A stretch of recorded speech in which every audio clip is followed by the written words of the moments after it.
Hi, I'm Dan Gardner, and today we're going to hear about an organization that provides support for families of traumatic brain injury survivors. Hi, I'm Dan Gardner, and I talk about traumatic brain injury. And today I'm pleased to be talking with Lorie Van Tilburg, the former executive director of the Southern Caregiver Resource Center. Welcome, Lorie. Hi, Dan, Dr. Gardner. Let's start with a little about your background, how you got into the healthcare arena, and also how you came to work with Southern Caregiver Resource Center. Okay, I'm a licensed clinical social worker, and I started my career 30 plus years ago at a hospital in San Diego, Mercy Hospital. And I was a social worker there, and I had the opportunity to work all the different floors, from the emergency room to the surgical intensive care unit, as well as just the general floors. And it was there that I really started my work with folks with traumatic brain injury as they came into the hospital, and I was able to see them through their recovery at the hospital and move on back to the community or rehab facility. From there, I was at the hospital for about 3 years, and I had an opportunity then that came along to start Southern Caregiver Resource Center, which is a nonprofit that was formed in 1987 to help family caregivers caring for those with chronic and disabling conditions. And many of our clients are the caregivers of those with traumatic brain injury. You started in the trenches. How is Correct. Southern Caregiver Resource Center funded? It's funded through multiple government contracts, donations, private monies through foundations. Really a lot of different funding streams go into the organization to be able to build it. When we started, it was a very small organization of about 3, and now the organization has close to 40 people. That's very impressive. So tell me, how does Southern Caregiver Resource Center work with traumatic brain injury survivors and their families? So Southern Caregiver Resource Center, the unique thing about this organization is that it's really the only organization and really the leading organization in San Diego County serving the family caregiver, those caring for those with traumatic brain injury. So all of our services are geared to support the family in providing care to their loved one that has sustained a traumatic brain injury. Can you tell me some of the specific services you can offer those families? So when a family calls in, primarily they're not knowing what to do, where to go. They might not even know what a traumatic brain injury is. And so the first thing we do is we sit down with the family and we do a comprehensive assessment to look at their needs, which often is very puzzling to them because everyone has asked them about the person they're caring for. And this is the first time that they've come to an organization and we're asking them about, well, what do you need? How are you feeling? What can we do for you? And in that process, we do find out, what the person that they're caring for needs. And so we look at their level of functioning and how we can best support them as well. But after we do that assessment, we develop a care plan for that family caregiver. And oftentimes that includes services for their family member with a traumatic brain injury, but most often it includes services for the family caregiver. So really providing them with emotional support and counseling to help them deal with the changes that they're going through in their lives, the transitions that they're now facing, the losses that they're experiencing, as well as looking at the more practical matters of, legal services that they might need, financial services. Are they going to need housing for their family member? A lot of it depends on the person that they're caring for. Is it a spouse? Is it a brother or sister? Is it their child? So we really look at the whole picture to see what resources they have currently and what we can augment them with. That sounds like a pretty full spectrum of psychosocial services, and that's very impressive. It is.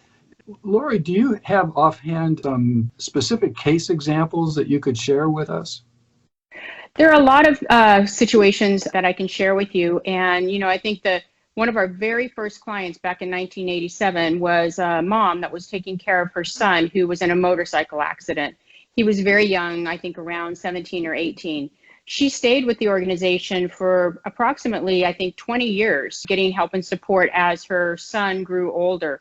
And I think for this individual, really it was providing that ongoing support because she was having to take care of her son for many, many years, and she was growing older, as was her son, and looking at what we would be able to provide for that family once she was no longer able to care for her son.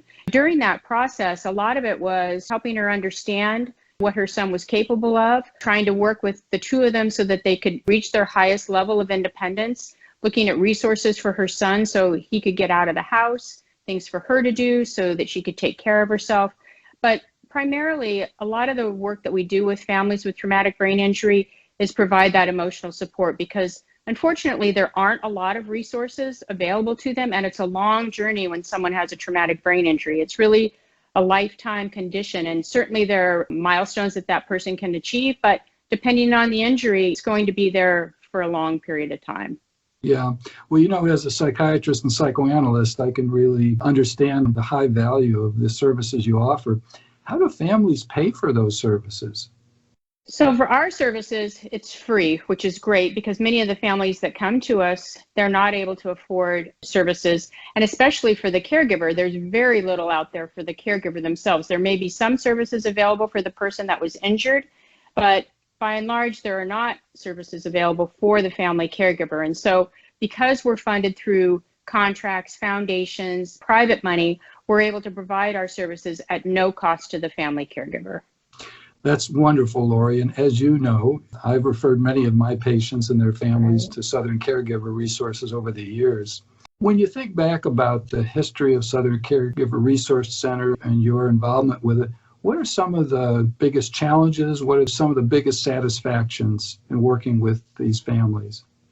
So I think the organizational level, of course, the biggest challenge is getting money to be able to provide these services for free, to hire the clinicians that work with the families. That's always an ongoing challenge. Have an organization that provides free services, but there is no ongoing revenue stream to support that. So that's a challenge on the organizational side.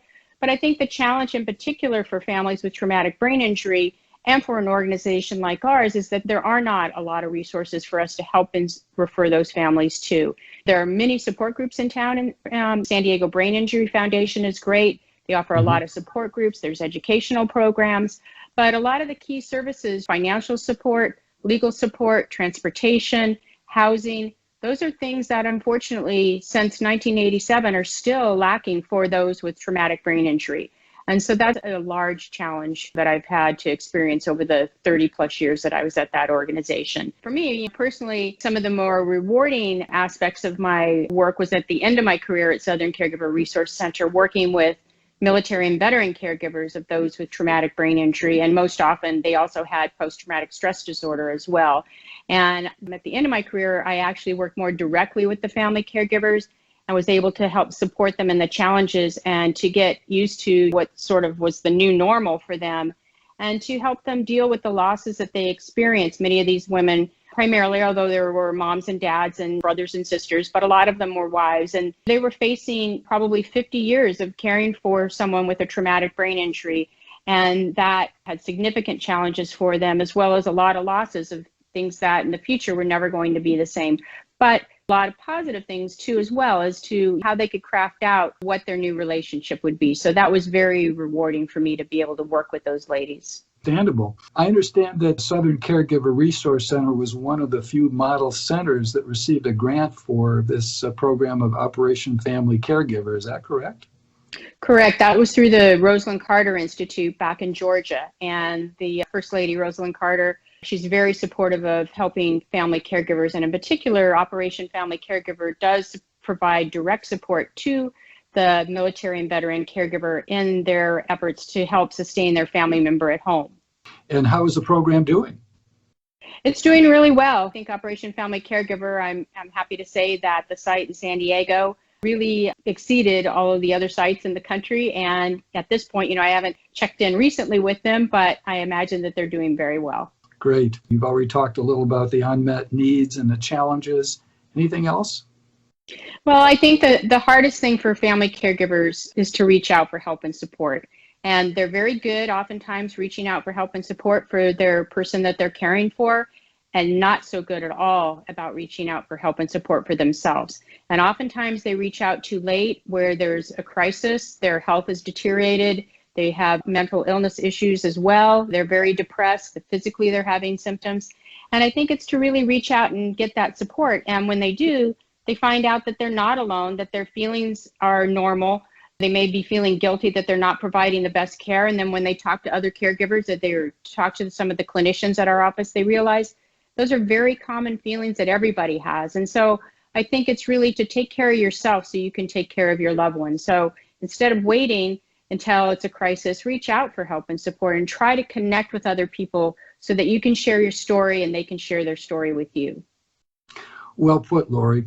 And I want to compliment you and the Southern Caregiver Resource Center in its noble efforts over the years. As you said, we have limited resources, but we still continue to address the challenges as best as we can. So thanks very much for joining me, and I appreciate your time and effort.